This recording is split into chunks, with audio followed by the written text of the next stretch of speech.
ജനപ്രിയ വിനോദങ്ങളും അവയുടെ വിശുദ്ധരായ രക്ഷാധികാരികളും. ദൈനംദിന ജീവിതത്തിലെ സമ്മർദ്ദങ്ങളിൽ നിന്ന് മാറാനുള്ള മികച്ച മാർഗമാണ് ഏതെങ്കിലും വിനോദങ്ങളിൽ ഏർപ്പെടുക എന്നുള്ളത്.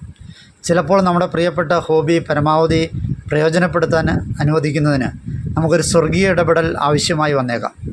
ആളുകളുടെ ഇടയിൽ പ്രിയങ്കരമായി തീർന്ന 8 വിനോദങ്ങളെയും അവയുടെ വിശുദ്ധരായ രക്ഷാധികാരികളെയും നമുക്ക് പരിചയപ്പെടാം.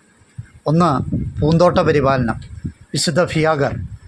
ഫ്രാൻസിൽ ഒരു ഔഷധത്തോട്ടം ഉണ്ടാക്കിയെന്ന ഐതിഹ്യം കാരണം വിശുദ്ധ ഫിയാഗർ പലപ്പോഴും പൂന്തോട്ട പരിപാലനവുമായി ബന്ധപ്പെട്ടിരിക്കുന്നു. പ്രകൃതിയോടും കൃഷിയോടുമുള്ള വിശുദ്ധൻ്റെ അടുപ്പം പൂന്തോട്ട പരിപാലനത്തിൻ്റെ രക്ഷാധികാരിയാക്കി അദ്ദേഹത്തെ മാറ്റുന്നു.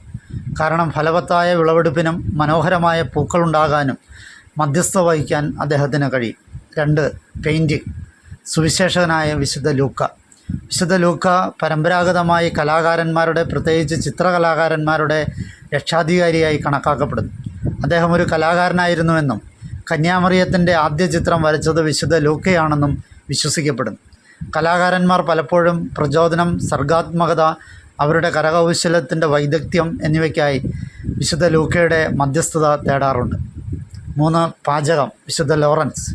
വിശുദ്ധ ലോറൻസ് പാചകക്കാരുടെ രക്ഷാധികാരിയായി അറിയപ്പെടുന്നുണ്ടെങ്കിലും ഔദാര്യത്തിൻ്റെയും സേവനത്തിൻ്റെയും പ്രതീകം കൂടിയാണ് അദ്ദേഹം.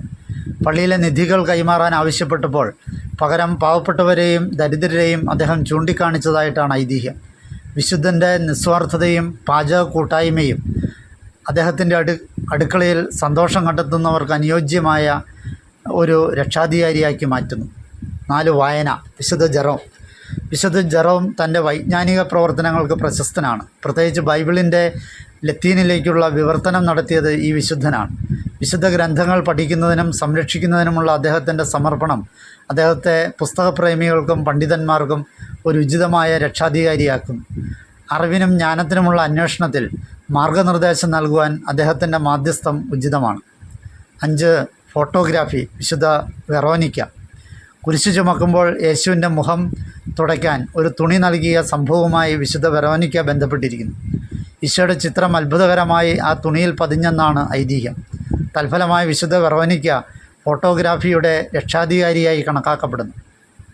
ദൈനംദിന ജീവിതത്തിൽ ദൈവീകതയ്ക്ക് സാക്ഷ്യം വഹിക്കുന്ന നിമിഷങ്ങളും ചിത്രങ്ങളും പകർത്തുവാൻ വിശുദ്ധ വെറോനിക്കയുടെ മാധ്യസ്ഥം സഹായകരമാണ്. 6. സംഗീതം. വിശുദ്ധ സിസിലിയ. സംഗീതത്തോടുള്ള ഐതിഹാസികമായ ഭക്തിയും വിശ്വാസത്തിനു വേണ്ടിയുള്ള രക്തസാക്ഷിത്വവും മൂലം വിശുദ്ധ സിസിലിയ സംഗീതജ്ഞരുടെയും ഗായകരുടെയും രക്ഷാധികാരിയായിട്ടാണ് അറിയപ്പെടുന്നത്. പീഡനങ്ങൾക്കിടയിലും അവൾ ഹൃദയത്തിൽ ദൈവത്തോട് പാടിയതായി വിശ്വസിക്കപ്പെടുന്നു. മാർഗനിർദ്ദേശത്തിനും പ്രചോദനത്തിനും നല്ല ഗാനരചനകൾ ഉണ്ടാകുന്നതിനുമായി സംഗീതജ്ഞർ ഈ വിശുദ്ധയുടെ മാധ്യസ്ഥം യാചിക്കുന്നു. 7. മത്സ്യബന്ധനം. വിശുദ്ധ അന്ത്രയോസ് ശ്ലീഹ. അപ്പസ്തോലനായ വിശുദ്ധ ആൻഡ്രൂസ് അഥവാ അന്ത്രയോസ് മത്സ്യബന്ധനത്തിൻ്റെ രക്ഷാധികാരിയാണ്. അന്ത്രയോസ് ശ്ലീഹ യേശുവിൻ്റെ ശിഷ്യനാകുന്നതിന് മുമ്പ് ഒരു മത്സ്യത്തൊഴിലാളിയായിരുന്നു.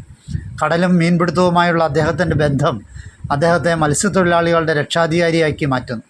മത്സ്യത്തൊഴിലാളികൾ സമൃദ്ധമായ മീൻ ലഭിക്കുന്നതിന് മാത്രമല്ല, കടലിലെ സുരക്ഷിതത്വത്തിനും വിശുദ്ധൻ്റെ മാധ്യസ്ഥത തേടുന്നു.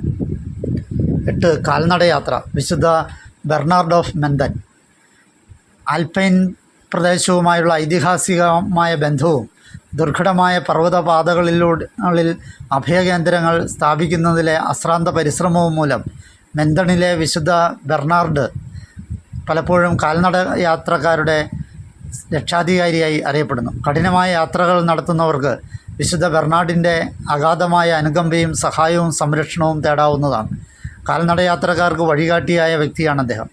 ദയ, ആതിഥ്യമര്യാദ, സ്ഥിരോത്സാഹം എന്നിവയുടെ സദ്ഗുണങ്ങളെക്കുറിച്ച് വിശുദ്ധൻ വിശ്വാസികളെ ഓർമ്മപ്പെടുത്തുന്നു.